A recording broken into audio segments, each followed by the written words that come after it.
Assalamualaikum warahmatullahi wabarakatuh. Waalaikumsalam warahmatullahi wabarakatuh. Alhamdulillahi rabbil alamin. Allahumma salli ala Muhammad wa ala alihi wa ashabihi ajma'in. Amma ba'd. Rabbi shrah li sadri wa yassir li amri wahlul 'uqdatam min lisani yafqahu qawli. A'udzu bikalimatillahi tammah min kulli syaitani wa hammah wa min kulli 'ainin lammah. Alhamdulillah, Bapak dan Ibu sekalian yang dirahmati Allah, bersyukur kita kepada Allah atas segala nikmat yang diberikan kepada kita sekalian. Nikmat yang paling berharga adalah nikmat kesehatan. Sehat sedaya Ibu-ibu? Nggih, sehat sedaya nggih? Ekonomine nggih sehat nggih? Nggih, kan barang-barang pun murah sedaya sakniki nggih. Berarti makanannya tambah bergizi kan nggih? Mamdok, sate normal Ibu. Tempe nggih. Murah sedaya sakniki alhamdulillah. Nggih. Lah bayar wancine murah ngeten nggih, blonjone sing kathah jenengan nggih. Tapi ke bayar sekolah nggih. Alhamdulillah pada kesempatan ini kita bisa bertemu kembali dalam rangka majelis zikir, majelis ilmu. Ya, semoga diberkahi waktu kita oleh Allah Subhanahu wa taala. Tiang ingkang beriman niku waktunya berkah. Nggih, tiang ingkang beriman iku Allah berikan ketenangan di dalam hatinya. Tiang ingkang beriman iku punya sifat-sifat yang tidak dimiliki oleh orang yang tidak beriman, bahkan kurang beriman. Jadi kita ulangi malih bahwa kalau kita mengaku beriman kepada Allah harus punya sifat minimal, ada 5 sifat minimal niku. Nopo sifat yang pertama, memiliki rasa takut di dalam hatinya. Innamal mu'minuna alladzina idza dzukirallahu wajilat qulubuhum. Sesungguhnya orang-orang yang beriman ialah mereka yang bila disebut nama Allah gemetarlah hati mereka. Lek disebut nama Allah nu gemeter atine manai. Muncul rasa takut dalam hatinya. Rasa takutnya niki sebagai bentuk mengagungkan Allah. Sebagai contoh, jika ada seseorang yang ingin melakukan perbuatan dosa, kemudian ia teringat Allah, atau ada yang mengikatnya dengan mengatakan bertakwalah Anda kepada Allah, maka dia adalah seorang mukmin. Ya, rasa takut, punya rasa takut ketika mau melakukannya. Ini yang pertama. Kemudian sifat orang beriman yang kedua adalah adanya tambahan iman ketika ayat Al-Qur'an dibacakan. Saat sampune Ramadan tasik ngaji nggih. Ibu-ibu, alhamdulillah. Pinten juz dinten? Oh kata juse, juz apokat, juz apel ngoten. Sanes niku. Maksudnya Al-Qur'an. Nggih, 1 juz wonten. Alhamdulillah, lebih kados nggih.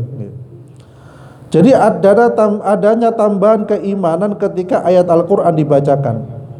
Wa idza tuliyat alaihim ayatuhu zadatuhum imana. Dan apabila dibacakan ayat-ayatnya bertambahlah iman mereka. Ya, karena membaca ayat Al-Qur'an. Ini surat Al-Anfal. Hal ini menjadi bukti keimanan seseorang ketika Al-Qur'an dibaca, baik oleh dirinya ataupun oleh orang lain. Jadi piyambake dapat mengambil manfaat dengan bertambahnya rasa iman. Rasulullah SAW pernah memerintahkan Ibnu Mas'ud untuk membacakan Al-Quran. Lantas Ibnu Mas'ud bertanya, bagaimana aku membacakan Al-Quran sedangkan Al-Quran diturunkan untukmu? Jadi kaget Ibnu Mas'ud, kok saya yang disuruh baca Quran padahal Al-Quran ini diturunkan ke panjenengan ya Rasulullah. Kemudian Rasulullah menjawab, sungguh aku senang dengan mendengar bacaan Al-Quran dari orang lain. Jadi bahkan Rasulullah pun yang Al-Quran diturunkan kepada beliau, ternyata beliau niku senang ketika mendengar bacaan Al-Quran. Senang. Dalam surah An-Nisa, Ibnu Mas'ud pun membaca surat An-Nisa tatkala sampai pada ayat 41. Fakaifa idza ji'na min kulli ummatin bisyahidin wa ji'na bika 'ala haula'i syahida. Yang artosipun, maka bagaimanakah halnya orang kafir nanti. Jadi dia kafir nanti bagaimana? Apabila kami mendatangkan seseorang saksi Rasul dari tiap-tiap umat dan kami mendatangkan kamu Muhammad sebagai saksi atas mereka itu sebagai umatmu. Jadi seakan-akan ini ketika ayat ini dibaca, tanggung jawab Nabi ini seakan-akan besar. Soalnya nanti dijadikan sebagai saksi apakah ini umatmu atau bukan. Maka Nabi mengatakan cukup. Ya, cukup. Maksudnya tidak usah dibaca terus. Wis gak kuat Nabi. Ternyata Nabi bercucuran air matanya. Ya. Nabi nangis. Jadi pada potongan ayat kedua surat Al-Anfal di atas menjadi dalil bahwa rasa iman bisa bertambah dan bisa berkurang. Ya. Dalam kaidah Ahlus Sunnah, ya, iman itu bertambah dengan melakukan ketaatan dan berkurang iman seseorang ketika dia melakukan kemaksiatan. Ya. Jadi seperti itu. Kisah dari Ibnu Mas'ud di atas niku merupakan betapa lembutnya hati Rasulullah. Ketika Al-Quran dibaca, beliau terenyuh dan menangis. Kemudian yang ketiga adalah sifat orang beriman itu tawakal hanya kepada Allah. Ya. Wa ala rabbihim yatawakkalun, dan hanya kepada Rabbnya mereka bertawakal. Kapan hari saya ada pasien dari daerah Balung. Beliau ini bapaknya merupakan pembuka lahan, ya, kaplingan. Tapi diuji oleh Allah dengan berbagai macam ujian, dari usaha ayam ini dan itu dan lain sebagainya, sampai pernah kerugian 6 miliar. Jenengan semerap arto 6 miliar Bu. Nggih Bu. Nate ningali mboten? Teng TV nggih, triliun niku TV. Wow. Nate nyekel dereng? Oh dereng. Tulisane tok nggih saged nyekel nggih. Nggih. Lah nggih. Jadi sampai segitu, wah akhirnya bingung kados wong tiyang mboten waras ngono. Tangi bingung ya. Ya kemudian dia terus bangun pada tahun 2022 ya semasa Covid ya. Beliau buka kaplingan, tidak punya uang ya. Dia DP 50 juta, kaplingannya itu sisanya setelah laku 3 bulan kemudian katanya. Dan pada waktu itu dia sudah mulai pasrah kepada Allah, tawakal kepada Allah. Segala yang diusahakan dia pasrah kepada Allah. Dan alhamdulillah dalam jangka sebelum 3 bulan bisa menyelesaikan kaplingan itu tanggungannya kepada pemiliknya. Dan begitu seterusnya yang dia lakukan. Dia pasrah kepada Allah Subhanahu wa taala. Ya, kemudian di sisi lain ada keluarganya yang sakit, kemudian beliau setiap Jumat niku membuka makan gratis. Siapapun yang mau makan hari Jumat gratis. Dan alhamdulillah ada salah satu anggota keluarganya yang sakit, Allah berikan kesembuhan. Ya, seperti itu. Dawu mardokum bis shadaqah. Obatilah orang yang sakit di antara kalian dengan sedekah. Ya. Dan kita pun sami nggih, tanggal iki insyaallah makan gratis nggih. Wonten sing ditarik oleh Pak Parni jenengan, wonten kan? Ya alhamdulillah. Nah, ini termasuk dalam rangka kita mendekatkan diri kita kepada Allah Subhanahu wa taala, dan termasuk ciri-ciri orang yang beriman. Ya. Tawakal hanya kepada Allah. Ya, kita pun mau keluar dari rumah doanya bismillahi tawakkaltu alallah, tawakal. Ya. Walaupun cuma jalan kaki ke sini tawakal kepada Allah. Walaupun cuma naik sepeda motor tawakal kepada Allah. Walaupun cuma naik kendaraan apapun kita tawakal kepada Allah, pasrah kepada Allah. Lah inilah yang harus kita biasakan. Nun saya biasa mbah-mbah kan lek anak mulai pikirannya mulai double nggih. Anakku besok kaya apa, putuku besok kaya apa nggih. Ya mulai sakniki pasrah kepada Allah. Ya, putune sakit mikir nemen akhirnya melok sakit pisan nih. Wonten sing ngoten nggih. Nggih wonten nggih. Tapi kita pasrah kepada Allah Subhanahu wa taala. Insyaallah aman. Ya. Kemudian selanjutnya sifat orang beriman itu adalah mendirikan salat. Alladzina yuqimuna shalah, yaitu orang-orang yang mendirikan salat. Ya. Ini ku sifatnya orang beriman. Tidak ada orang mengaku beriman tapi enggak sholat itu sanes beriman. Ini ku bermain bukan beriman. Yeah. Jadi banyak yang menunjukkan ayat bahwa orang beriman itu tidak lali sholatnya. Allahu Akbar. Sesibuk apapun dia berusaha untuk mendirikan sholat. Sepenting apapun pejabat yang datang ketika waktu sholat tetap sholat, karena yang lebih tinggi maha tinggi niku sinten Allah Subhanahu wa taala. Yeah. Jadi bergegas menuju sholat. Kalau kita kelak, yeah, kalau Pak di akhirat pengen cepat masuk surga napa mboten? Pengen. Yeah. Pengen disi'i napa mboten? Pengen. Lah begitu juga ketika mendengar waktu sholat. Kalau kita pengen masuk surga lebih awal, ya dirikan sholatnya juga lebih awal. Kalau mendirikan sholatnya akhir-akhir, jangan berharap bisa masuk surga lebih awal. Asar kali maghrib, akhirnya sarib. Ya.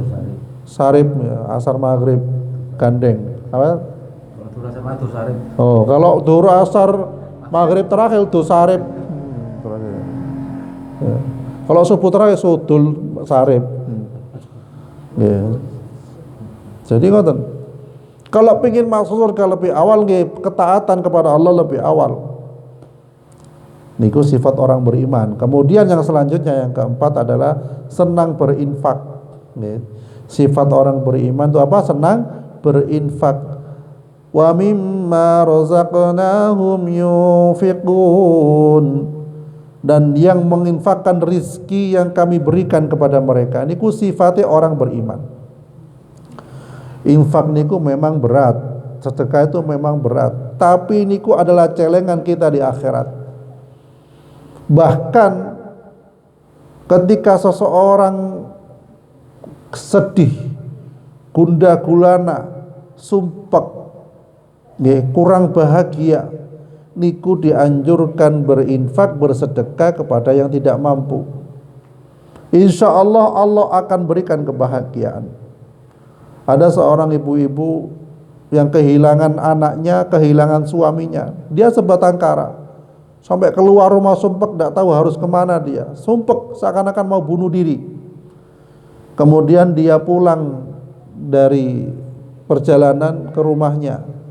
Ketika pulang niku ada kucing yang ikut ke dia. Buntut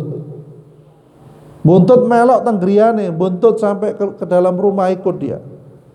Kemudian dia bingung harus diapakan kucingnya itu. Ternyata kucingnya itu ngeong-ngeong, lapar.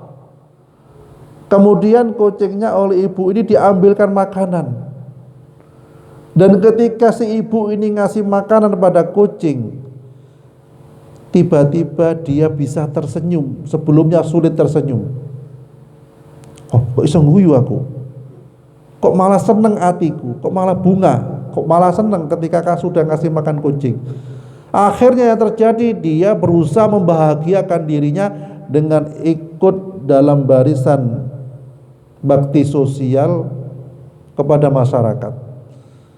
Sehingga pada waktu itu setelah pelajaran dari kucing, hidupnya sudah bisa bermanfaat bagi orang lain dengan ngasih makan, ngasih ini, ngasih itu dan lain sebagainya. Bergerak dalam bidang sosial. Lah itulah orang-orang beriman pun juga dituntut untuk menginfakkan hartanya di jalan Allah Subhanahu wa taala. Perjuangan dahulu tanpa ada yang berkorban tidak mungkin bisa perjuangan merdeka sampai saat ini. Seandainya nenek moyang kita dulu pelit, naudzubillah min dzalik, mau perang pasukan tentaranya nggak dikasih makan, nggak mungkin bisa berperang, nggak mungkin senjatanya bisa membunuh para penjajah kalau nggak ditambah amunisinya. Itu semua dari perjuangan infak fisabilillah. Lu apakah sekarang masih dibutuhkan? Ya, sangat dibutuhkan, baik dalam negeri maupun luar negeri. Dalam tetangga kita, dalam dakwah kita pun tetap dibutuhkan perjuangan pengorbanan. Sebelum jadi korban kita berjuang dahulu. Perkara sudah berjuang, ada musuh masuk, kemudian kita bertarung di sana, lah sudah itu Allah yang ngatur semuanya. Jadi seperti itu. Itu dituntut orang beriman itu berinfak di jalan Allah Subhanahu wa taala. Ulaika humul mu'minuna haqqan. Itulah orang-orang yang beriman dengan sebenar-benarnya. Jadi ngoten. Jadi Bapak Ibu sekalian yang dirahmati Allah. Nggih, napa wau sifat-sifat orang beriman? Yang pertama, ya memiliki rasa takut dalam hatinya. Yang kedua, ya adanya tambahan keimanan ketika Al-Qur'an dibacakan. Kemudian yang ketiga, hanya tawakal kepada Allah. Yang keempat, mendirikan sholat. Yang kelima, senang berinfak. Semoga kita ditambahkan keimanan oleh Allah dalam hati kita. Dan perlu diketahui bahwasanya orang beriman itu tidak pernah puas dengan kebaikan. Kalau orang yang merasa puas dengan kebaikan, perlu dipertanyakan keimanannya. Maksudnya ngeten, ketika dia sudah berbuat baik, jangan merasa baik. Justru ya Allah, saya masih kurang baik. Jika dia sudah beribadah kepada Allah mungkin dengan perjuangan, jangan menganggap ibadah kita sudah bagus di hadapan Allah. Tetapi kita berusaha memperbanyak ibadah, memperbanyak amal. Jangan merasa baik di hadapan Allah, di hadapan manusia, jangan merasa baik. Terus berbuat baik agar amal ibadah kita semakin banyak, ya. Semoga kita sekalian dijadikan oleh Allah ahli surganya Allah Subhanahu wa taala. Subhanakallahumma bihamdik, asyhadu an la ilaha illa anta, astaghfiruka wa atubu ilaik. Assalamualaikum warahmatullahi wabarakatuh.